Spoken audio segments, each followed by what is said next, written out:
Rightio. Hey everyone, Finney here, Finney's Homebrew Emporium, trying not to get a boil over. So today we're brewing the speciality beer, special ingredient beer that we get our customers to ask every month, and we ended up with lemongrass, which is amazing. Like, when you crush it and everything, it smells like lemon sherbet, which is awesome. So I've got 45 grams of that will go in at 5 minutes. It's a bit of a guesstimation, I don't really know how much to use. So I thought I'll fill the cup. As you can see, it's trying to boil over.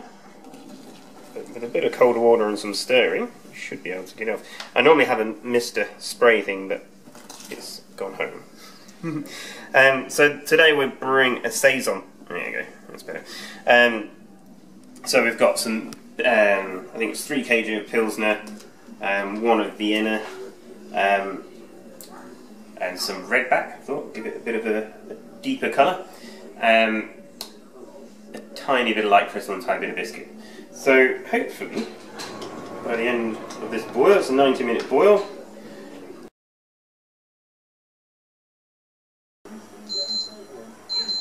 Now that means with 5 minutes to go, so we're adding in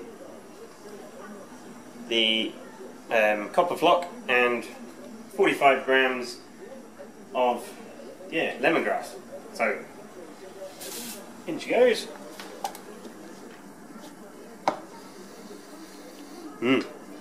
Smells good. So in 5 more minutes time, it'll be flame out, start to cool.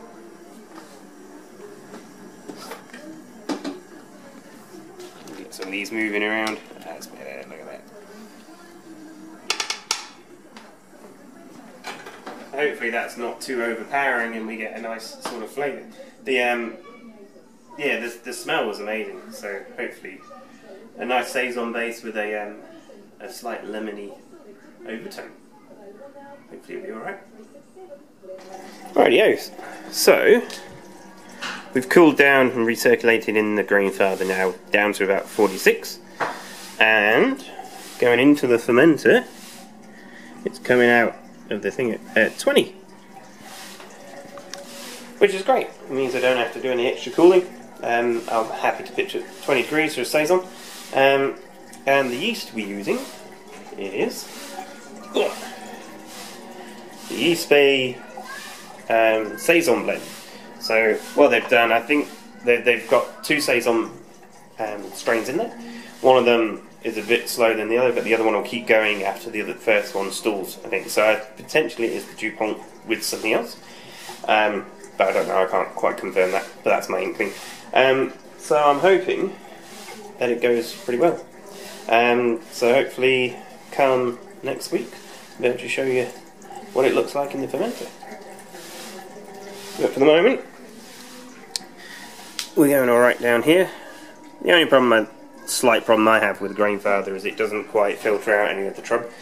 But I guess if I was really worried about it, I could put it into a larger fermenter with one of the taps on the bottom first, and then once everything's settled, drain it into one of these next. But I'm not that fussed about it, so I'm not gonna. Alright, catch you in a bit. Right then, so it's Monday morning, and the Saison is going away nicely. See all that churning along. I set this up just in case, but looking at the height of the crowds, and it's never really got too high, so we probably would have been alright. So as a slight experiment, the last bit in the Grainfather, I wanted to test how much we're getting left in the Grainfather, just for the calculations, and just to see, if process is going alright, that we've got what we're getting potentially in the work without. So I didn't pitch any yeast into this and just put so we had 4.5 litres left in the thing, but I don't know if you can see in there, like around the edge and stuff, there's something in there, and when I smell it, it smells a bit like baked bean juice and almost like a sicky sort of aromatics, which I've smelt before when doing my natural souring with grain from lacto. So the reason I was testing this as well is because, you know, brewing in the shop here, we mill so much malt that there's potentially, you know, there's malt dust all over the place, which, you know, malt dust carries lactose. So I was trying it to see if really brewing in here is a good thing to do. So by the looks of it, it's not. So I might just leave this and see what pH it gets to, and just keep an eye on it over the next week or so. I'm not going to blanket it with CO2 because I'm not really going to keep the whatever's growing in it. But it's interesting to try, and it, you know, when you're out there doing all your brews, sometimes it's worth just like that last bit of work.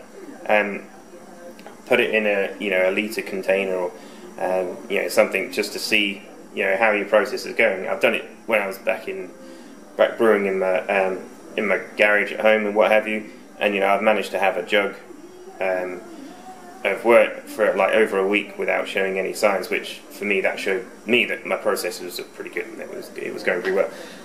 So the other thing we've got to show you, I guess, is in the fridge here. The Berliner Weisses are still sitting there nicely. Like, no idea what I'm going to do with this one. This is the Chilean Guava one, which is just so murky, it's ridiculous. This is my mead, which I need to degas today.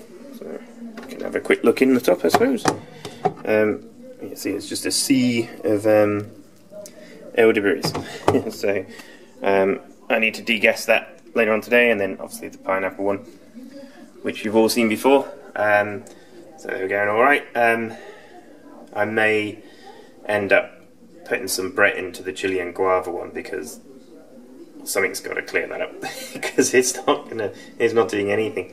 So you never know, it might be alright. It'll slowly break down all the Chilean Guavas, and yeah, make it not look like, you know, some tropical fruit punch thing. And I've got plenty of strains of Brett around at the moment with all the East Bay ones that we've got in the fridges, so I might try that. And then, you know, at the worst, it's just culturing up dregs and getting them used to being in environments that they're going to thrive in for other beers. I was also going to split 5 litres of the Saison off as well, and Brett that, just to try out some of these Brett strains, and try and get some, you know, people using them. So yeah, that's it from me for this week. I hope you're all enjoying yourselves out there, making some good beers. I may be brewing later on this week, doing an American wheat. Just try out that lemon drop hop that we've got. So fingers crossed I get around to that. And I'll take some footage. But until then, take care, we'll see you soon.